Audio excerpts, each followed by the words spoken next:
Hello, welcome to my channel. We're a community where we discuss and think about spiritual topics. I went to see the movie Avatar #2, guys, and I have some reflections on it. So that's what I'm going to share with you, starting with the bad and then going on to the few good things, but basically it's pretty bad. And the first thing I want to talk about is this thing called predictive programming, where even in Avatar 2, where there's this whole thing, it's all nature and the great mother, which is cool, and the ocean and the trees. Actually, from the very beginning of the movie, there's this notion which harps back to the movie The Matrix, and this transhuman agenda of basically making men combine with robots, especially in terms of connecting their brain, their head, with a computer or a network. See what I'm talking about? At the very, very beginning of Avatar 2, the oldest son is born, and look what they do. They're literally connecting the kid to a network. Now, granted, this network is supposed to be the great mother, a natural sort of network. But the imagery, check this out, the imagery, boom, just gets connected. Now, that right there is predictive programming, where you're basically making people getting used to the idea of, getting a freaking, chip in your brain. Do you remember the movie Elysium in 2003 with a famous actor, forget his name, but look, remember this scene? I'm here. The dude gets the same sort of thing. Matt Damon. He gets his brain cut up. Come on. And sure enough, there's a whole basically connection where he gets connected to a network. And the Matrix, of course. The Matrix is kind of like the gold standard, the gold standard for this idea. Remember this scene? This will feel a little weird. Boom! He's connected to the network. He's in the Matrix. So coming back to the Avatar movie, where are we? Come on. Sorry to waste your time here.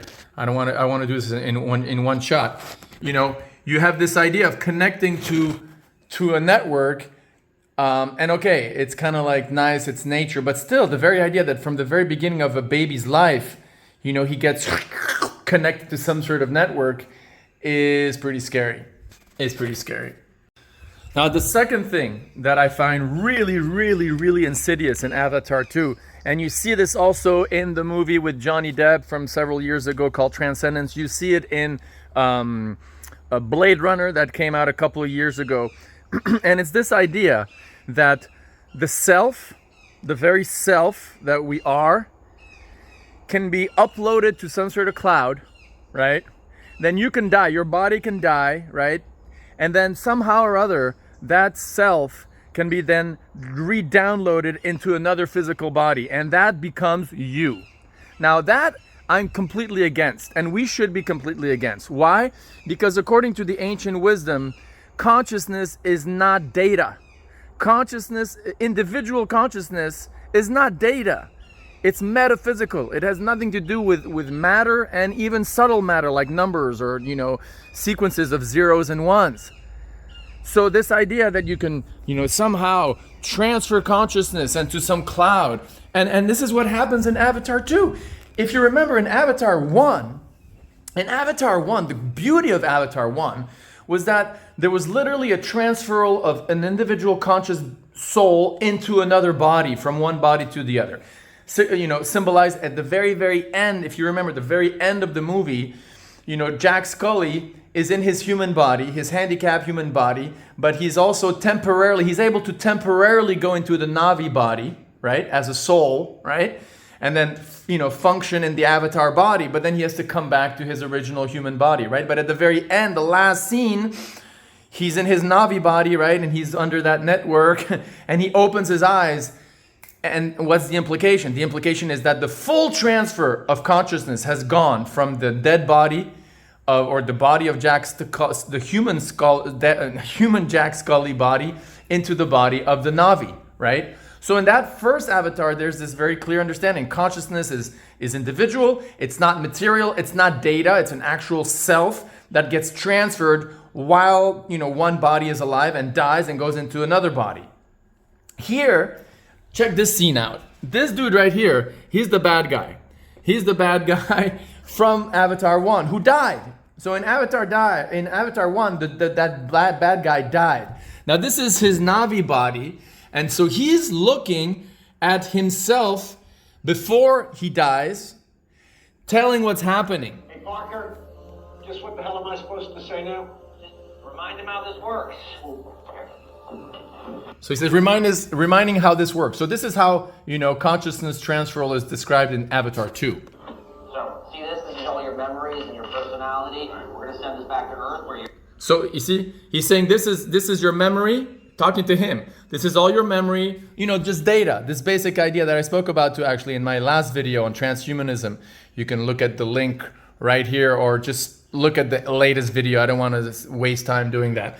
But so this dude, right? He uploads his personality on this disk, right? And then they send the disk back to Earth while they're, somehow creating this Navi body out of nothing. And then growing in the lab as we speak. We're gonna imprint you with it. And Hey. we're gonna intern you with it. So basically the idea is that you're just data. We can upload that data or put it on a freaking hard drive. When you die, we just take that hard drive, put it into another physical body, and voila, you continue living in that body. That's bullshit. That's bullshit. I'm sorry. That's nonsense. Because again, according to the Vedic understanding, according to the ancient wisdom, consciousness is individual, A, and consciousness is spiritual. And it can't be, locked or quantified. It's beyond quantification. It's beyond sense perception. It's beyond the mind. It's beyond the intelligence. It's beyond the ability to calculate sequences of ones and zeros. And we have to be, really convinced of that. We have to be very careful not to get influenced by this, physicalist agenda, this physicalist philosophy, however, beautifully decorated it is, camouflage in a sort of a jungle, kind of like this, a jungle, avatar, setting. The philosophy is actually extremely atheistic, because it basically says there is no difference between you and there is no soul. You have no soul. You're just matter. You're just data. We just capture that data, and then we can transfer it into another physical body, and you continue, and that's you. Nah. So then there's this other theme, which is just a small funny thing, coming from the yoga tradition. These bad guys, they kill this huge monster of a whale, right? And it takes a huge endeavor to kill this thing, harpoons and all sorts of teams and, submarines and everything. And why do they kill these big, here's the baby one. Why? Because they want to go inside and drill inside that body of that huge whale. They want to drill inside, and let me get to it. Yeah, right here. You see, they're going into the mouth. They're going into the mouth of the thing. They're going inside. And he goes to the gland that's in the brain or whatever. And look what they're going to take out. These are highly intelligent beings, probably smarter than us. Sounds smarter than me. That is setting the bar very low. Hey, I'm the harpoon. So they go to the gland. They take out the thing. Come on. They drill inside the brain.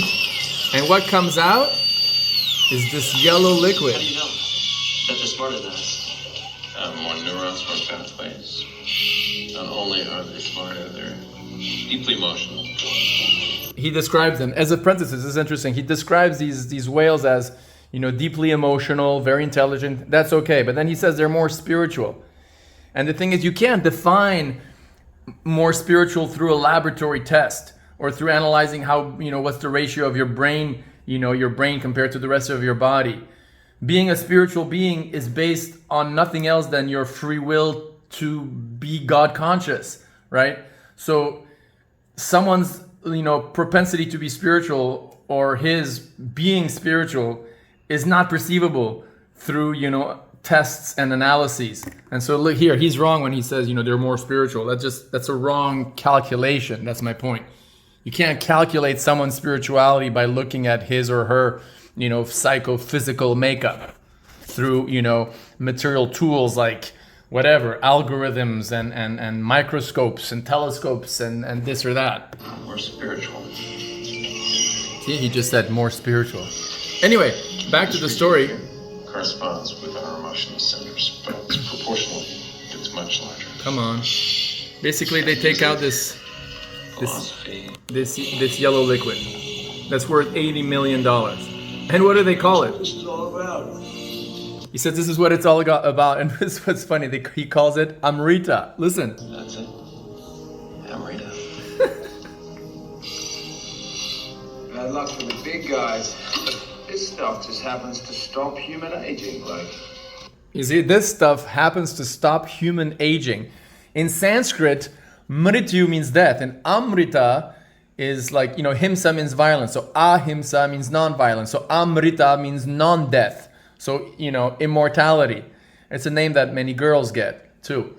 And there's this notion of Amrita, of a sort of a heavenly beverage, that is drunk. But it's so funny that in the Avatar 2, they talk about this liquid as being Amrita. Stops it. Now, for the good stuff. The good stuff, there's a few good stuff. One of the things is this notion of family and how family is important. Now, they really milk it to a point where it's just like materialistic. Because even a family, a family that prays together, stays together, granted. But, being a tight family is not the goal of life. Being spiritual is the goal of life. And of course, it helps when, you have a tight family doing that. But just being a tight family is not necessarily, an amazing spiritual accomplishment. But, given how individualistic and matrix-like, society is pushing people to be, it's a nice breath of fresh air where you have this theme coming up again and again of, the family stays together and, against all odds, they're all together and they care for each other and they join together again and they love each other and that's cool. That's really cool. Another notion that comes up again and again is this notion of the Great Mother, the Divine Mother. And I remember when I went to the University of California at Riverside, I had a colleague, she was a Christian, and she was telling me, the thing about Protestant Christianity compared to Hinduism is that there's no feminine divine. Now, in the Catholic tradition, in the Orthodox tradition, you do get the figure of Mary, right? And in the Vedic traditions, you have Durga, you have Parvati, you have the Divine Mother, right? And so here, at many, several times in the movie, there's an invocation, there's a prayer to the Great Mother, which I find really cool. Because, I believe that there is such a thing as a Great Mother, the goddess par excellence, the eternal consort of Krishna, Radharani, for example, right? The practice of chanting, of mantra meditation, is also something that you see again and again. Like, for example, at the very, very, very end of the movie, she's doing prayer. See, she's chanting on her beads. Every song chord must have a last beat. Right, and then every beat, and then at the very, very beginning also, like the movie actually starts with her, chanting on beads, which I find pretty cool. You see? Chords to remember. Each beat, a story in our life. And they're chanting. So this idea of chanting, with beads, names of the divine, names of God, and singing together names of God, that's obviously very, very, very nice. So here are my thoughts for the Avatar movie. Let me know what you think. If you saw some other poignant, observations, put them in the comments. Thanks for watching once again, and let's stay together and move forward spiritually. Bye.